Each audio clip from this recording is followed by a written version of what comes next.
Historia de la anatomía. La palabra anatomía viene de la definición anato, que significa separar, tomía, cortar, o también se le puede hablar como las ciencias morfológicas que estudian la forma de los órganos, de los músculos, de los huesos. Hay varios tipos de anatomía. Está la anatomía descriptiva, la topográfica, la comparativa, la macroscópica, la funcional, la anatomía patológica, cuyo fin en esta última es describir las características de la lesión como una referencia para un diagnóstico, como una referencia para explicar una enfermedad. Por ejemplo, en la antigüedad la anatomía pues era básicamente de tipo a base de disección en animales, en conejos, y bueno, era rudimentaria, carecía de una concepción sistemática. Ahí de hecho se empezó a estudiar también la embriología, hablando de embriones de pollo en diferentes estadios. La palabra que influyó mucho fue el pensamiento filosófico de Aristóteles. Este distinguió entre partes similares cuyas porciones son cualitativamente iguales y partes similares cuyas porciones difieren entre sí. Definió los órganos como las partes de similares con una función determinada. Creó conceptos de anatomía comparada, entre ellos el de partes análogas que tienen la misma función y la misma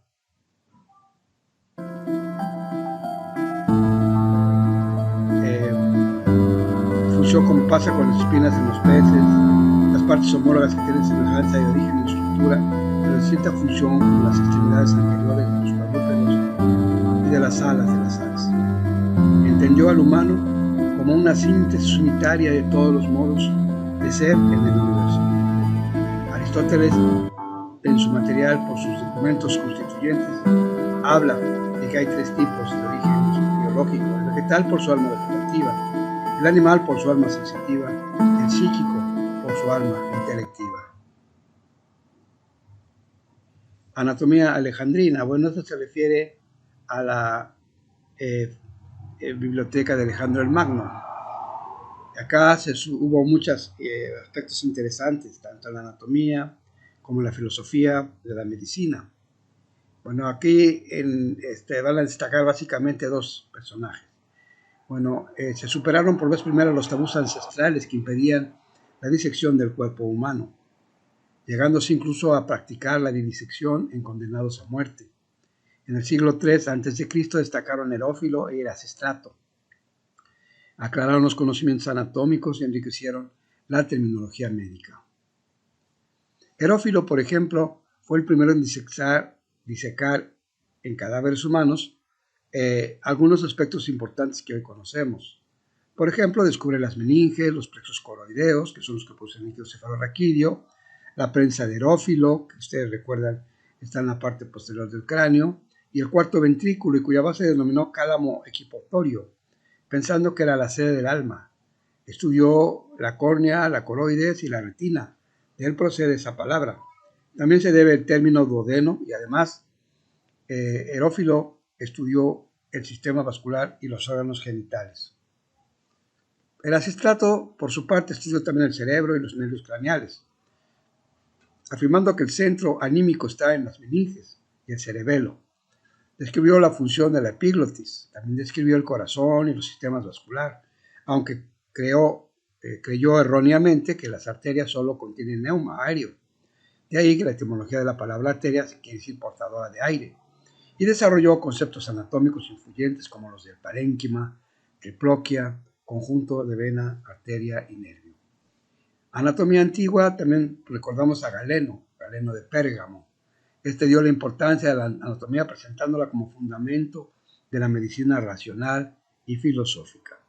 Aquí empieza a asentarse la unión entre la descripción anatómica y la ciencia, y inclusive hasta el aspecto filosófico.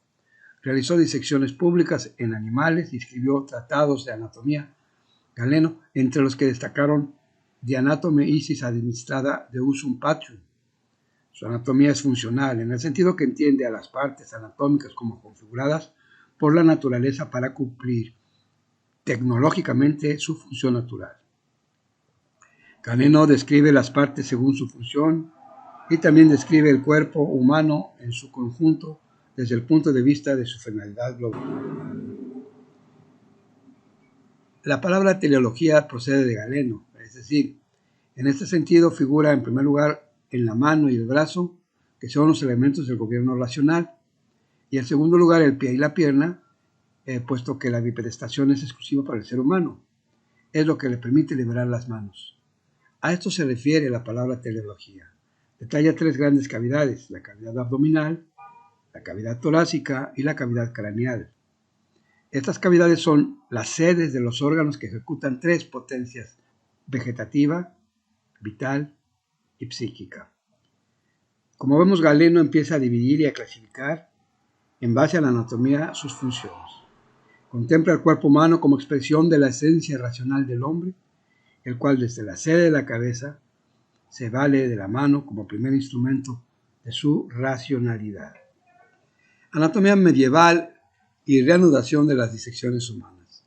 Durante más de 1000 años después de que estuvo Galeno, se repitieron más o menos los mismos conocimientos fielmente. Su ciudad de anatomía sin añadir nada nuevo. En el siglo XIV se comienza a realizar disecciones anatómicas en seres humanos. Hay extrañeza por la ausencia de disecciones humanas desde el principio de la escuela de Alejandría. ¿Pero a qué se debió esa carencia de disecciones en seres humanos? Bueno, había reparos eclesiásticos al desmembramiento del cuerpo humano. Había prohibición de las prácticas quirúrgicas de los monjes. Había prohibición islámica contra la disección y la representación de la figura humana. Además, el Corán prohibía la disección del cuerpo humano. Motivos del comienzo de disecciones humanas al final de la Edad Media. Bueno, ¿cuál fue el motivo de que comenzaran estas disecciones? Pues básicamente fue necesidad de realizar investigaciones forenses. Nuevos valores humanos y nuevas ideas que aparecieron en el Renacimiento y fomentaron el interés por el conocimiento del cuerpo humano. 3. Consideración del cuerpo humano como canon de todas las formas artísticas. Y Battista Alberti escribe: quien quiera ser un buen arquitecto o excelente pintor, entienda bien la anatomía y desnudo del cuerpo, del hombre y de los demás, en poco tiempo se va a dar cuenta, porque este es el principio y fundamento de todo. Ahí vemos cómo el cuerpo humano se le empieza a dar un elemento estético importantísimo, como lo podemos ver en diferentes pintores clasistas. Aquí tenemos uno de ellos, Leonardo da Vinci. Leonardo da Vinci es famoso autor de la Gioconda. Leonardo da Vinci, que escribe y que se le reconoce una enorme inteligencia, donde la inteligencia superaba su mano, de algún modo decir, por la manera en que se generaban sus dibujos, sus concepciones simétricas, 100% artísticas, morales, es decir, una obra de arte. Ahí vemos pues la expresión de las musculaturas del caballo, de la musculatura del hombre, de la formación del ser humano dentro de la placenta. Se pueden ver ahí, por ejemplo, un útero y un embrión. La investigación anatómica servía para reforzar a la profesión médica y para revalorizar a la medicina como disciplina científica. Así que ahora a la anatomía se le hace un aspecto de investigación. Se introducía la racionalidad científica en la medicina. Ya se estaba abandonando en muchos aspectos el aspecto religioso del cuerpo humano. Así que la posición del conocimiento anatómico afianzaba la superioridad de la medicina universitaria sobre las prácticas empíricas y justificaba el monopolio profesional de los médicos. La exhibición pública de las disecciones lograba reconocimiento general, convivencia a las autoridades que captaban estudiantes y atraían pacientes. En la Universidad de Bolonia destacó Mondino de Lucci. Nació en 1275, murió en 1326, pero fue el primero que realizó disecciones públicas de cadáveres humanos con finalidad docente. Su libro de anatomía se publicó en 1316 y sirvió de texto en las universidades medievales hasta el siglo XVI. Anatomía del Renacimiento. Los anatomistas pre-vesalianos, o sea, antes del Andrés Vesalio, como Berengiano de Carpi, Gabriel y Servi, comenzaron a detectar algunas discrepancias en las descripciones galénicas. Es decir, no hay una relación entre las disecciones que hacía Galeno en animales con la que se encontraba en el cuerpo humano. De hecho, Andrés Vesalio, de 1514 que nació y 1564 que murió, es el creador de la anatomía moderna. Andrés Vesalio es considerado como creador de la anatomía moderna. Acusó a Galeno de que Galeno no había estudiado nunca en cuerpos humanos. Luchó contra los defensores de Galeno, que eran muchos, que defendían la tradición de la Iglesia frente a los ataques de los protestantes. Expuso sus descubrimientos anatómicos en su obra 7 libros sobre la fábrica del cuerpo humano, publicado en 1543 con hermosas ilustraciones de Van Calcar. Es un pintor notable, o fue un pintor notable, discípulo de Tiziano. Sus aportaciones de que va a corregir a Galeno en su totalidad. Nada de lo que Galeno dijo para él era cierto. Revolucionó los métodos docentes contemplando el cuerpo como una edificación arquitectónica. Tiene varios libros. Libro 1, Esqueleto y Cartílagos. Libro 2, Ligamentos y Músculos. Libro 3, Venas y Arterias. Libro 4, Nervios. Libro 5, Órganos de la facultad natural o vegetativa. Órganos de la facultad vital, torácicos. Órganos de la facultad animal, craneales. Anatomía posvesaliana. Después de Andrés Vesalio siguieron algunos otros, como son, por ejemplo, Fabricio de Aquapendente, que fue profesor de William Harvey. Fabricio de Aquapendente comienza a hacer una serie de disecciones importantes y encuentra diferentes aspectos y empieza a dar nombres a algunas estructuras anatómicas. Por otro lado, por ejemplo, tenemos a Falopio, que es el que describe las trompas de Falopio, y de ahí su nombre. Arancio, que él es el que habla sobre la vena de Arancio, y también de ahí su nombre. Eustaquio, que fue el que habló sobre las trompas que nosotros conocemos ahora en el aparato auditivo. El señor William Harvey, inglés, que él hablaba sobre todo de cómo circulaba la sangre del corazón a través de los vasos, tanto en la circulación menor, circulación mayor, circulación venosa, circulación arterial. Así que la anatomía del siglo XVI deja prácticamente concluida, junto con ella, la osteología, que es el estudio de los huesos, y la miología, que es el estudio de los músculos. En el siglo XVII hay varios campos que se abren, como es la angiología, la adenología, la neuroanatomía y los órganos de los sentidos.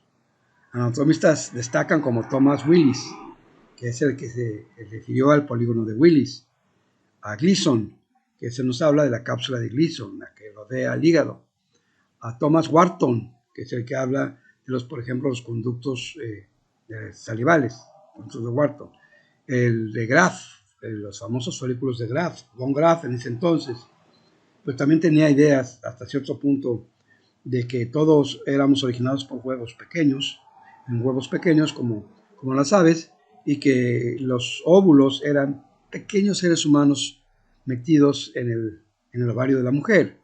Así que que Graf, pues es el que genera la idea de los folículos de Graf. Silvio y la famosa cisura de Silvio, que si recordamos, ahí recorre la arteria silviana en el cerebro, y que divide a los ventrículos cerebrales.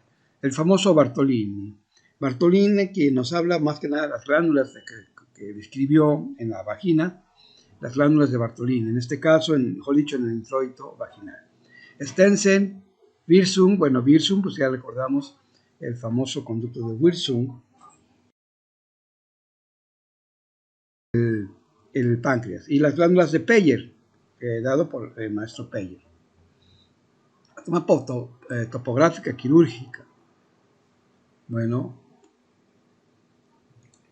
Hunter, Scarpa, Petit y Gimernat son ejemplos de estructuras anatómicas bien definidas, como el triángulo de Petit en el cuello, el triángulo de Scarpa en la región inguinal, el órgano de Gimernat. Es decir, se habla así ahora de una anatomía por regiones y con finalidad quirúrgica. Por ejemplo, Antonio Scarpa describe el triángulo femoral del que lleva su nombre. los Acá nervios estamos vagos viendo y las cómo se venas. describe la Acá anatomía vemos del las hueso venas por también regiones, perdón, y del el cuello por esófago en la regiones, parte y bueno, vemos los posterior, la órganos que están laringe por ahí en el delante, cuello y que son muy el músculo importantes mencionar y constrictor, que la un glándula estudiante de tiroides, las anatomía paratiroides. conozca. Anatomía patológica. Bueno, en la anatomía patológica podemos decir, se toma la anatomía como el sistema de conducción del estímulo de cardíaco, el nódulo de Katy-Flag, el nódulo de Ashok-Tavara, donde se generan los impulsos eléctricos. El nombre His, el as de His, el señor Flag y el señor Tavara. Bueno, ahí es importante mencionar la lesión anatómica como hallazgo casual de autopsia. Así que ahora sabemos que si no hay una lesión específica para pensar en tal o cual patología, no es tal. Lesión anatómica como clave para el diagnóstico difícil. Hasta la fecha, muchos clínicos esperan al estudio anatomoclínico para determinar con facilidad el diagnóstico. Lesión anatómica como causa de enfermedad, ¿verdad? Entonces aquí también, pues también lo mismo, estudiamos una lesión y podemos ver que esa lesión es la causante de una enfermedad. Un daño en el hígado, pues fue la causa de que la persona se le llenara de agua su abdomen. La lesión anatómica por fundamento de toda patología. Así cada patología, en general, actualmente en la fisiopatología, vemos que tiene una lesión muy particular.